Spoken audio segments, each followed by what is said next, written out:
Start होता है the process of diffusion. ठीक है, सो जैसे ही हमारा रेट ऑफ इवापोरेशन बढ़ जाता है हॉट फूड के केस में, तो हमारा रेट ऑफ डिफ्यूजन जो है वो इंक्रीज हो जाता है। किसका? Particle of hot food. ठीक है, ये गर्म खाने की बात कर रहा हूं अभी मैं। टेम्परेचर बढ़ाया, खाना को गर्म किया, तो उसके पार्टिकल जो है इवापोरेट होने लगे। उसके पार्टिकल इवापोरेट होने लगे यानी कि उनका डिफ्यूजन इंक्रीज हो गया। और यही डिफ्यूजन रीजन था जिसकी वजह से पार्टिकल क्या करता है, बहुत ही लॉन्ग डिस्टेंस ट्रेवल कर देता है। और ये जो टेम्परेचर वाला रीजन है ये आपका कोल्ड फूड में नहीं होता, इसलिए कोल्ड फूड के पार्टिकल्स लॉन्ग डिस्टेंस ट्रेवल नहीं कर पाते हैं। जहां पे हमारा फूड गर्म होता है, टेम्परेचर इंक्रीज होता है, उसके पार्टिकल लंबे डिस्टेंस को ट्रेवल कर लेते हैं। ठीक है, तो इसका जो एक डेफिनेशन या फिर बोल ले कि इसका एक आंसर आप प्रॉपर वर्डिंग में लिखना चाहे तो वो मैं आपको लिखवा देता हूं। तो ये इसका आंसर है। अगर प्रॉपर वर्डिंग में आप लिखना चाहें तो इसका एक स्क्रीनशॉट लेकर के आप आंसर को लिख सकते हैं। ओके, तो अब नेक्स्ट क्वेश्चन देखिए। That is for any substance why does the temperature remain constant during the change of state. अगर एक स्टेट से दूसरे स्टेट की ओर हम जाते हैं, सपोज सॉलिड से लिक्विड की ओर जाते हैं, तो टेम्परेचर कांस्टेंट क्यों होता है? ये क्वेश्चन है, बहुत इंपॉर्टेंट क्वेश्चन है। तो इसका हमने डिस्क्रिप्शन ऑलरेडी पढ़ रखा है। That is under latent heat of fusion और लेटेंट हीट ऑफ वेपराइजेशन। ठीक है, तो एक एग्जांपल के टर्म में आपको मैं समझाने की कोशिश करता हूं। सपोज आपके पास एक आइस का क्यूब है। Suppose this is our ice cube which is kept at -4 degree Celsius.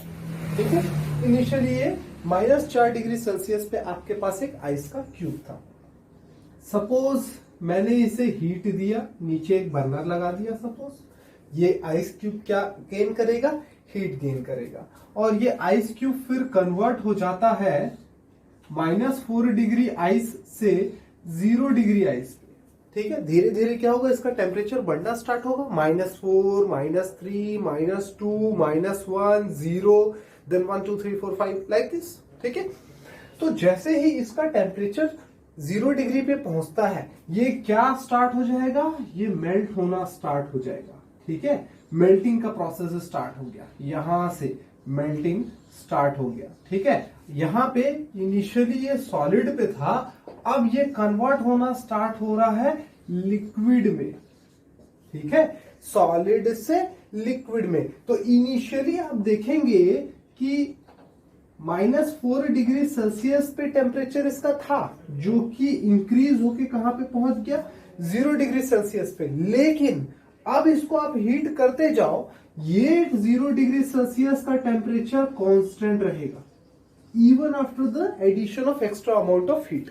अब आप हीट ऐड करते भी जाओ तब भी आप देखोगे कि टेम्परेचर इंक्रीज नहीं हुआ, 0 डिग्री ही रहेगा। इसके पीछे क्या रीजन है, तो आपको मैंने बताया था। ठीक है, अब यहां से सॉलिड से लिक्विड में कन्वर्ट हो रहा है। अब सॉलिड से लिक्विड में कैसे कन्वर्ट होगा, क्या रीजन है सॉलिड से लिक्विड में कन्वर्ट होना? तो ये आप स्क्रीनशॉट ले लीजिए, इसका काम पड़ेगा नोट्स बनाने में। ठीक है, अब ठीक है, जब ये सॉलिड से लिक्विड में बन रहा था, जब ये सॉलिड में था, तो फिर क्या था, यहां पे आप देखेंगे कि सारे के सारे पार्टिकल्स क्लोजली पैक्ड थे। ठीक है, अब इसको कन्वर्ट होना है लिक्विड में। लिक्विड में कब कन्वर्ट होगा, जब ये इंटर डिस्टेंस या फिर अट्रैक्टिव फोर्स जो दो पार्टिकल्स के बीच में लग रहा है, ये अट्रैक्टिव फोर्स को तोड़ना पड़ेगा, तभी ये सॉलिड से किस में कन्वर्ट होगा, लिक्विड में कन्वर्ट होगा। तो जो हमने extra amount of heat energy दिया, वो सारा का सारा हीट एनर्जी कहां यूटिलाइज हो गया, ये दो पार्टिकल के बीच के बॉन्ड को तोड़ने में। ठीक है, दो पार्टिकल के बीच के बॉन्ड को तोड़ने में मेरा जो 0 डिग्री सेल्सियस के बाद जितना भी मैंने हीट दिया वो सारा का सारा यूज हो गया। और इसी वजह से ये सॉलिड से लिक्विड में कन्वर्ट तो हो गया, लेकिन इसका टेम्परेचर इंक्रीज नहीं हुआ। ठीक है, ये आपको समझ में आया टर्म? ओके, तो थोड़ा सा लिख भी लेते हैं। When solid converts into liquid, initially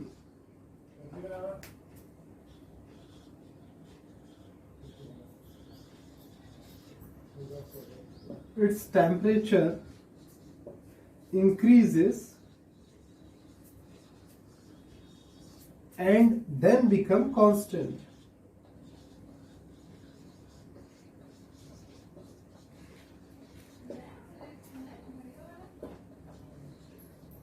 This heat is utilized or used in breaking the attractive bond between the particles. And we know that this heat is called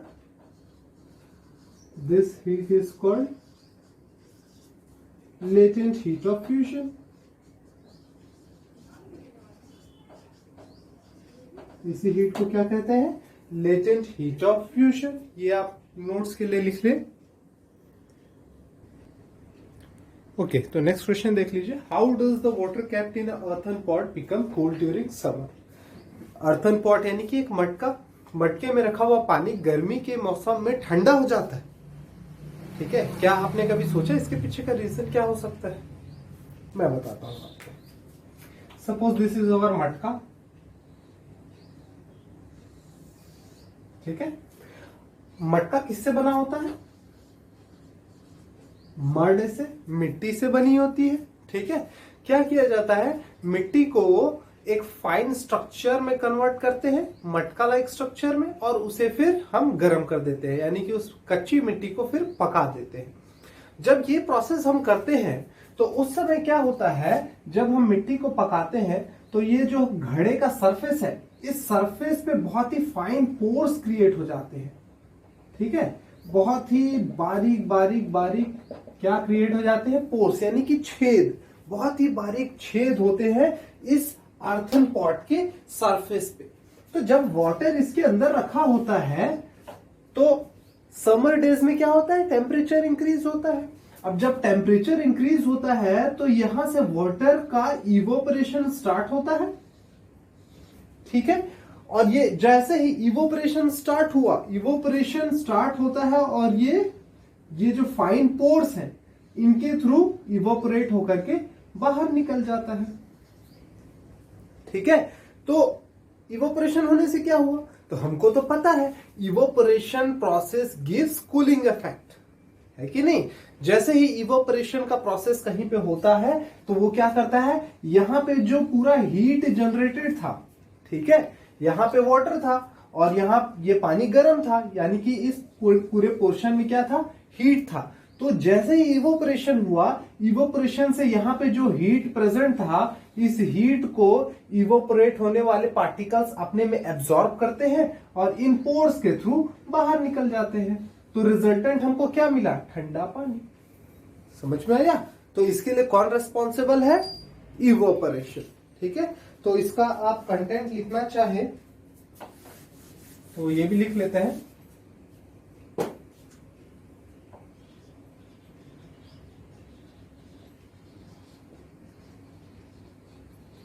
Surface of earthen pot is porous in nature.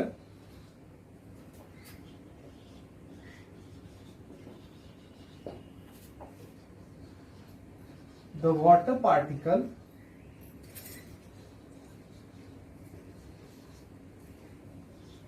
evaporates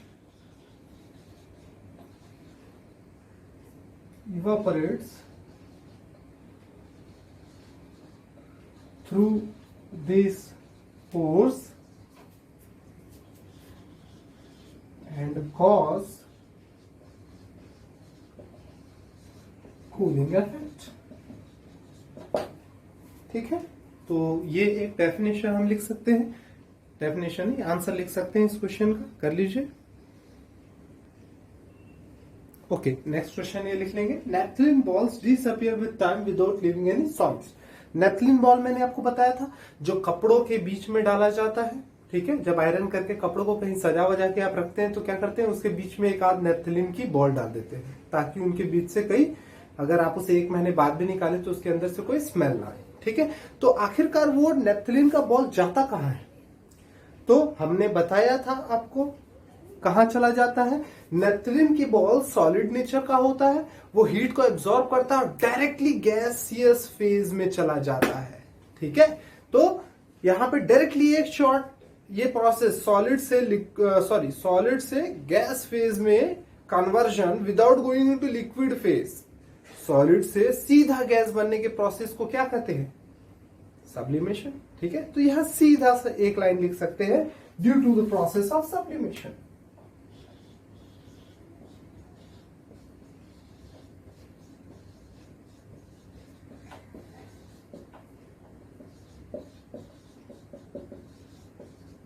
एक line में आपका answer हो गया, ठीक है, due to the process of sublimation. लिख लीजिए इसे।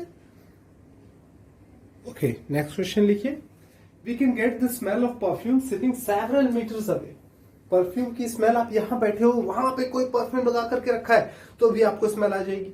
उसका क्या रीजन होगा, तो हमने देखा है, क्या देखा है कि गैसियस पार्टिकल्स जो होते हैं परफ्यूम के जैसे ही मारा, ठीक है, उसके अंदर से क्या निकला, गैसियस पार्टिकल। तो गैसियस पार्टिकल्स का हमने देखा है डिफ्यूजन एयर में बहुत फास्ट होता है, ठीक है। तो इसी रीजन की वजह से बहुत दूर में भी कोई परफ्यूम लगा करके आता है तो उसकी स्मेल हम तक पहुंच जाती है, ठीक है। तो क्या है इसका reason, gaseous particle diffuses very fast in air due to this blah blah blah blah. लिखना चाहे तो लिख ले।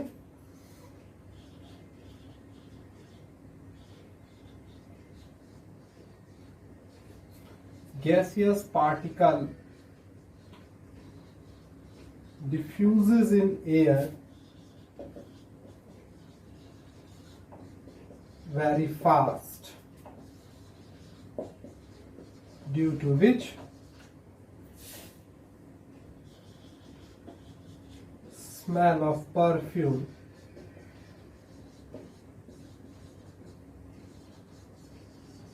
reaches us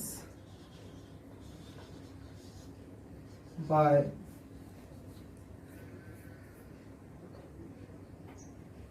from